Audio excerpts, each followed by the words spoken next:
ആമിർ ഖാൻ നായകനായി എത്തിയ ഏറ്റവും പുതിയ സിനിമയാണ് സിത്താരെ സമീൻ പർ.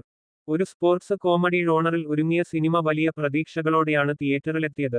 മികച്ച പ്രതികരണമാണ് സിനിമയ്ക്ക് പ്രേക്ഷകരിൽ നിന്നും ലഭിക്കുന്നത്.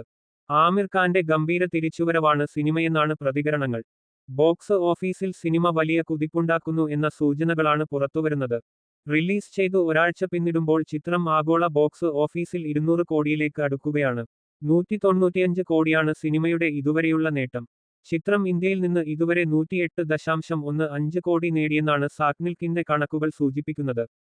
ഇതോടെ ആഗോള ബോക്സ് ഓഫീസിൽ സിത്താരെ സമീൻ പർ ആമിറിന്റെ തന്നെ ചിത്രമായ ഗജനിയെ പിന്നിലാക്കി. 194.60 കോടി ആയിരുന്നു ഗജനിയുടെ കളക്ഷൻ. നിലവിൽ ഏറ്റവും കൂടുതൽ കളക്ഷൻ നേടിയ ആമിർ ഖാൻ സിനിമകളിൽ 6ാം സ്ഥാനത്താണ് സിത്താരെ സമീൻ പർ. 1910 കോടിയുമായി ദംഗൽ ആണ് 1ാം സ്ഥാനത്ത്. PK, Dhoom 3, 3 idiots, thugs of Hindustan എന്നിവയാണ് ആദ്യ 5 സ്ഥാനങ്ങളിലെ മറ്റു സിനിമകൾ. ഒരു ബാസ്കറ്റ്ബോൾ കോച്ചിന്റെ വേഷത്തിലാണ് ആമിർ ഖാൻ സിനിമയിലെത്തുന്നത്.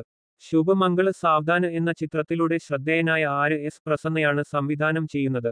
ദിവ്യനിധി ശർമ്മ ആണ് തിരക്കഥ ഒരുക്കുന്നത്. ചിത്രം നിർമ്മിക്കുന്നത് ആമിർ ഖാനും അപർണ പുരോഹിതും ചേർന്നാണ്. ചിത്രത്തിൽ ജനീലിയയും പ്രധാന വേഷത്തിൽ എത്തുന്നുണ്ട്.